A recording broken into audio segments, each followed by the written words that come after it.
Hey everybody, if this is your first video of mine that you're watching, welcome.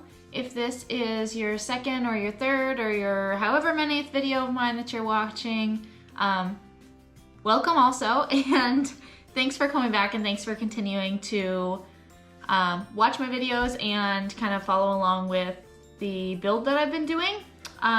If you're new, my name is Sydney. And most of my YouTube videos are centered around a 72 Honda CB450 that I've been building. And I've been building this to go vintage road racing with ARMA in the novice historic production class. And so a lot of my videos are very centered around kind of my build progress and watching me work, kind of me explaining what I'm doing as I go through the build. Today is not going to be that. So I have this carburetor here that I've been rebuilding as I waited for all of my old YouTube videos to download and delete off my camera so that I can make today's video. And it's been a couple of weeks since I posted a video because I've just been running into roadblocks with my build, which is okay. That happens. But since I didn't have anything to post and it's been a couple of weeks, I wanted to take a minute and talk about why that I'm doing this. And I think that's really important, and I kind of glazed over it. And in the future, I'll probably talk about some of the roadblocks that I've been running into, but today is all about the why. So why am I building this motorcycle when I could just as easily go and buy one that is eligible for this class? Why am I making these YouTube videos? Why am I posting my progress or lack of progress or not so perfect fabrication skills on the internet for everybody to see? Like, just, I guess, why am I doing this? And like, why did I even want to go and race with this organization and in this class anyways? So, I'll get into that in a second, but first I kind of want to take a step back and tell you guys like kind of my journey, where I started. So when I was a kid, my dad was all about road racing. We went to the Moto America. At that point in time, it was AMA, races at Elkhart Lake. Even before that, I remember being like 3-4 years old, going to watch the AMA Superbike races at Heartland Park in Topeka. And that should date me a little bit because AMA and or Moto America hasn't been to Heartland, Topeka in probably 20 years. But I remember going down there and we would sit up on top of the hill and there was like 3 or 4 corners my dad could see, and I had no interest in motorcycles at that point in my life. I just sat at the picnic table and played with Barbie dolls. But I thought it was really cool being there. And as I got a little bit older, was around motorcycles more and more, I was like, I'm gonna race motorcycles one day. So I guess I could stop right there and say, oh, well, there's why I'm doing this.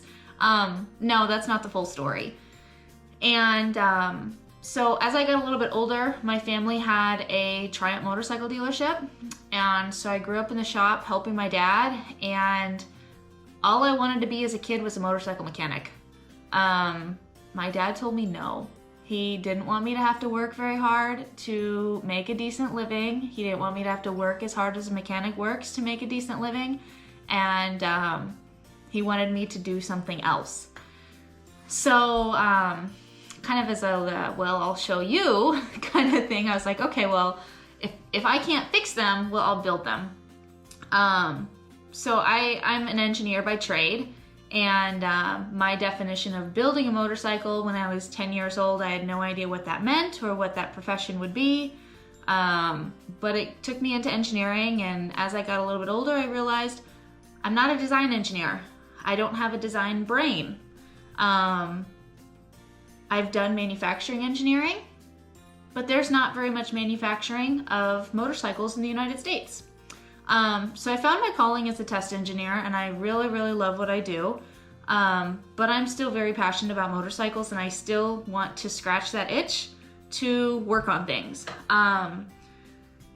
So basically, why am I building this motorcycle instead of buying one? Because I wanted that experience. I did learn a lot about how to fix motorcycles from my dad and growing up in that motorcycle dealership, But any sort of like fabrication type of work has all been self-taught. I maybe took a welding class. I did take a welding class about 5 years ago. No, it was even longer than, almost 10 years ago now. But it's one of those skills, if you don't use it, you lose it. I've never had any sort of experience machining. I've never had any sort of experience making brackets or cutting, grinding. It's all just been self-taught. And so I really wanted that experience of converting a street bike to a race bike, learning how to do the fab, getting some practice. I feel like it's one of those things that if you don't just do it, you'll never learn it. And it's one of those skills that you have to continue to do and continue to practice to get good at. So that's kind of like why I guess I'm doing this. Or I guess why I'm building instead of buying. But why am I actually doing this build and wanting to be in vintage road racing or just road racing in general? So I mentioned that I grew up around motorcycles. Before I was like, oh, I'm gonna fix motorcycles, I wanted to race motorcycles. My dream job when I was 5 years old was I was gonna be a professional motorcycle racer. And then as I got a little bit older, my dad was like, you're too old to do that, you're too old. Cause he always said that if you were gonna be a professional motorcycle racer, you had to start when you were like 5 years old. And I was past that point. So decided that wasn't very realistic. When I was in my 20s, I got my motorcycle endorsement. A few years later, I started doing track days, and track days were like really hit and miss. I loved it the first year that I did track days, but I didn't really seek out the community as much as I should have, and I didn't make a whole lot of friends my first year that I was doing track days. So I loved it, had a ton of fun at the track, but then my second and my third and my fourth years doing track days, I just wasn't progressing as much and I wasn't having as much fun at the track because I was going by myself, I was pitting by myself, which is not an excuse. There was plenty of people that offered to, hey, come talk to us, come hang out with us when you're done, and I just never sought that out and I never took them up on that offer, which is my own fault. But it kind of led me to not want to do track days as much. And a couple of years ago, I did 2 track days and I said, all right, if I don't have fun at this last track day, I'm going to sell my bike and be done. Like, I'll just have a street bike, I'll ride on the street, ride to work. But I'm done trying to do track days, done trying to get faster, done trying to get into the racing scene. And I went that day and I met my friend Cassandra. She's a very, very good friend of mine now. I met another girl named Tyann that day that was there with her boyfriend. And I had a blast. That was probably the most fun at the track I had had in years. And then after that, I already knew about the Royal Enfield Build Train Race program. And if you haven't heard about that program, like, just Google it. It's a phenomenal program. That's a developmental program for women in motorsports. And I'm not going to go into a bunch of details on that. But anyways, Google it if you're interested.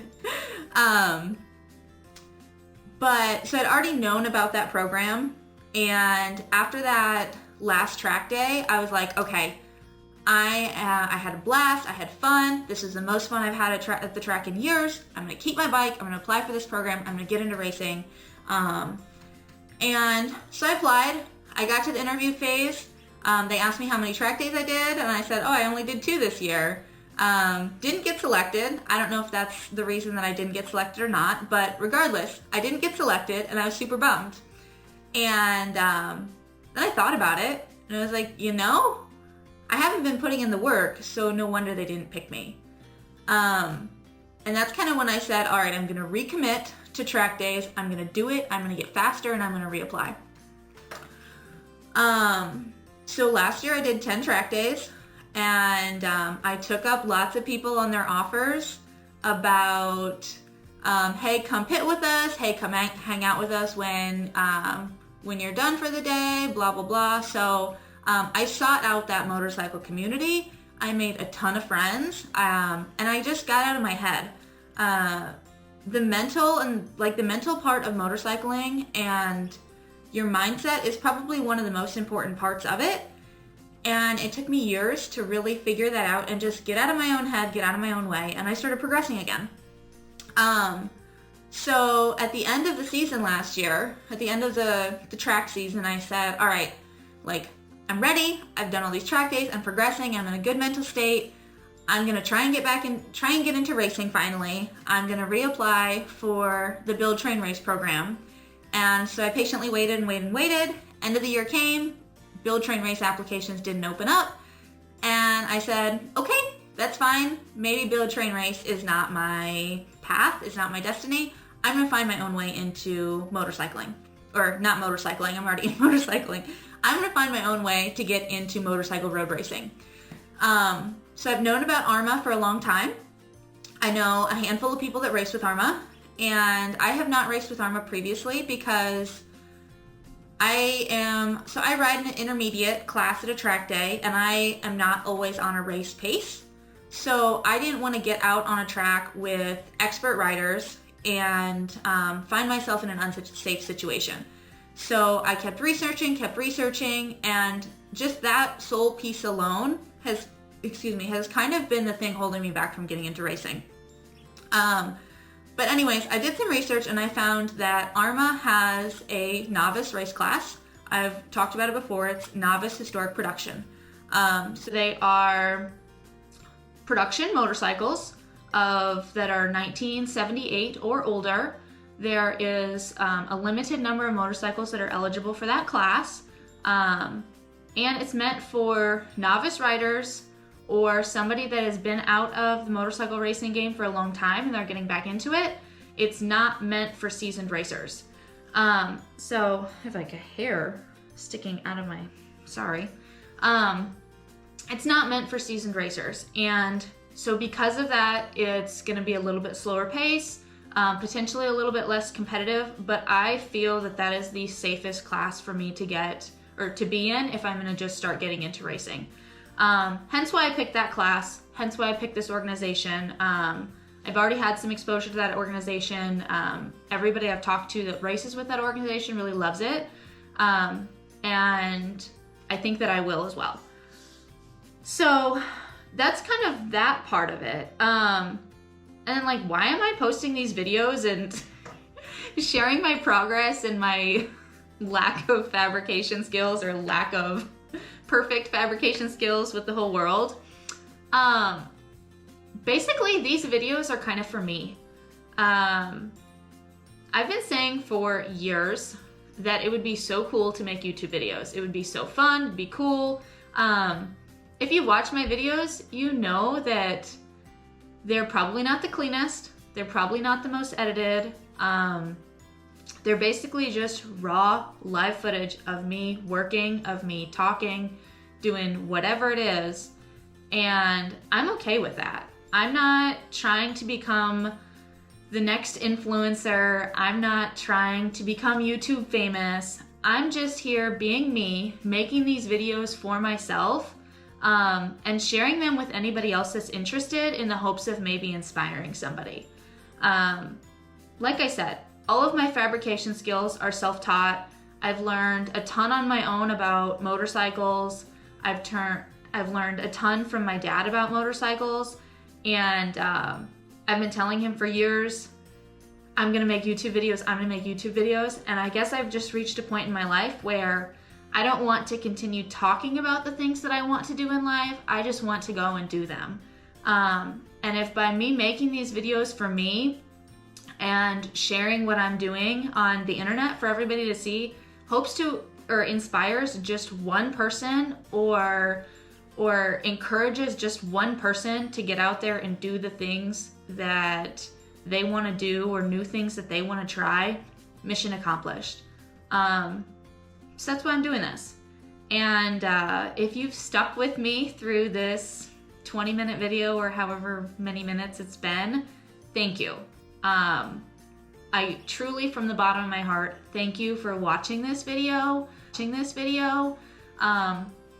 please continue to follow along. I'll be posting more stuff about my build. I'll be posting more stuff about how to fix things, or what roadblocks that I've run into, or some of the lessons learned. But thank you for being here and listening to what I have to say. And I really hope that what I'm doing encourages you to try something new.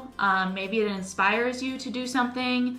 And if you're a female watching this that wants to get into racing or wants to learn about their motorcycle or how to work on their motorcycle, I really hope that these videos inspire you to just go and do it. Learn, ask questions, talk to people, make new friends in the motorcycle industry. You will not regret it. All of these friends that I've made through track days, they're all fantastic people. All of the people that have encouraged me with this build it's a phenomenal community, and it's a phenomenal feeling to know that you have that really strong support system. So just go do it. If you fail, well, you didn't fail because you tried. So again, thanks for watching. Thanks for tuning in. Please continue to follow along with me. Please like and subscribe if you like these videos and if you like seeing what I'm doing. And till next time, bye.